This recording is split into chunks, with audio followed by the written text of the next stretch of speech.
to Jefferson Elementary School, then Jerome Middle School. When I attended Jerome High School, I started doing more with the special needs students. If I had extra time in a class, I would go to their classroom and help them out with their assignments or just go talk to them. I am currently in my second year of college. I attended ISU last year. I actually have changed my major a few times. I was going originally into special education, and then I had some social pressures and just my own type of pressures to become an RN. Then I switched to English teacher after the RN, then switched back to RN. This past summer, I realized that while I would be happy with being an RN, I would feel more satisfied and actually feel like I was doing something I would absolutely love for the rest of my life if I went into special education. Something that helped me finally choose this career path was my high school senior project. I decided to put together a dance team for the special needs students at my high school. It was easily one of the best experiences of my life. They were able to perform at a few basketball halftimes and then 2 school assemblies. Not only did that change my life, but it helped me influence theirs.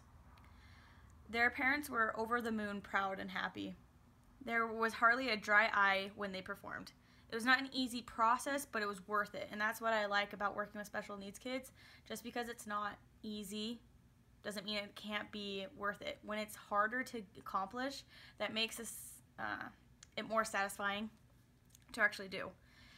This showed me that I have a passion for giving everyone a chance to do something that they want, whatever they want it to be, whatever it may be.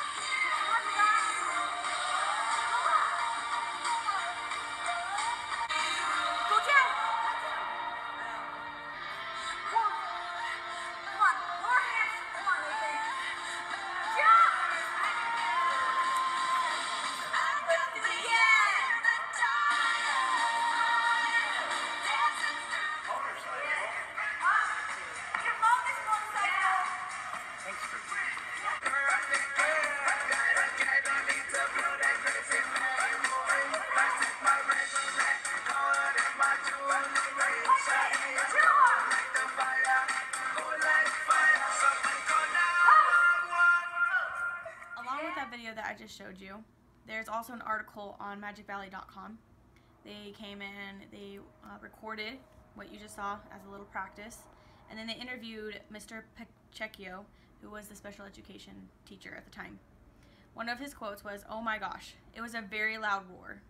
I never saw more people there for a JV game in my life. It was awesome, it was cool."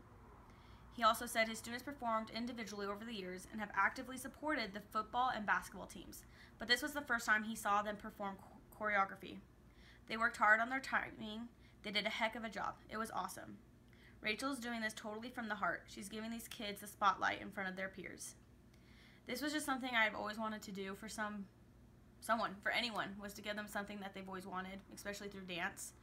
And to be able to do that with special education students, that just made it even more special, because they're people that are already a joy to interact with, but to give them something that was new and fun, it was great. It wasn't easy, like I've said, because some of them didn't even want to have anything to do with it or with me, but towards the end I had over half the class participating, and it was really great to see that improvement in them.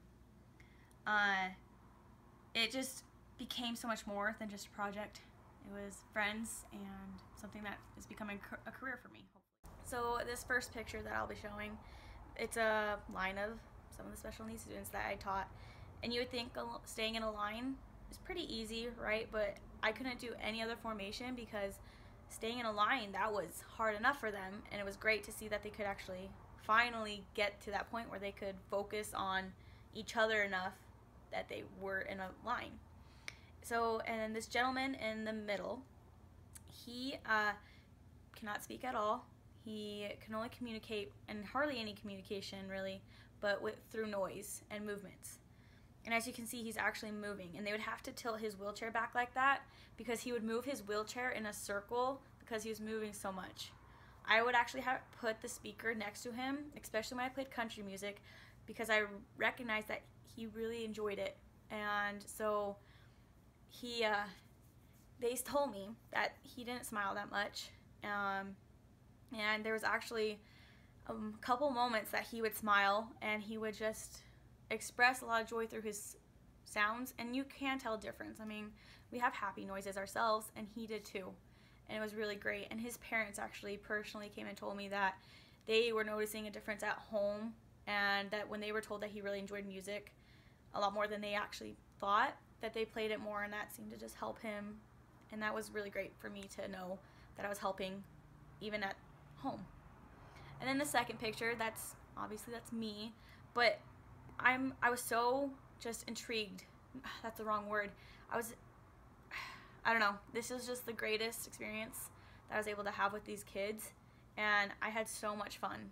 And being able to see them learn something that is usually just hard for them to understand and grasp, it was awesome. So I had to go over things multiple times in just a couple minutes, but to see them progress after a couple weeks, it didn't matter. An 8 count is a minute to them. Like, just 8 counts of dancing took them longer than usual people, obviously, but they were so excited when they got it, and when they were able to tell me what the next move was, they were so proud of themselves or proud of each other. They would give each other pats on the backs, and they developed friendships with themselves but also with me, and that was amazing. When I was a junior and senior at Jerome High School, I was a nanny for 2 little boys during the summer. I would stay with them in the morning and part of the afternoon while their grandpa was working in his shop. This was one of the steps leading me to realize that I love and want to work with people, especially with little kids. I took the CNA course the first half of my senior year, and then worked as a CNA at Bridgeview Estates in Twin Falls. I loved working with the elderly and helping them. I actually enjoyed my job, but I started to realize I was missing working with kids.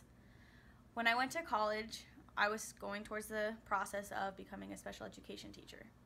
But then, like I stated earlier in my video, I went into RN program. Well, wanted to become an RN.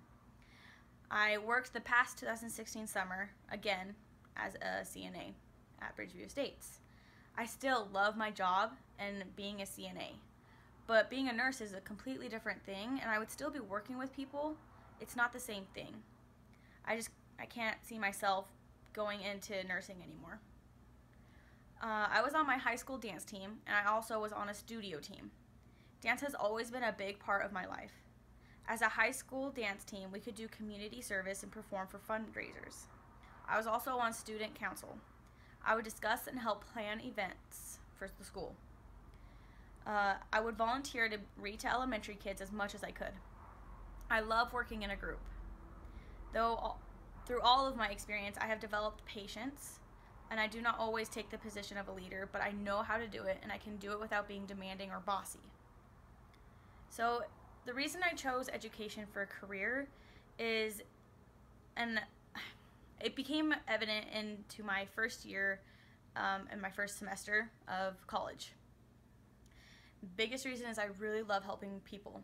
And so then people would be like, why not stick to your RN program route that you were going to be doing?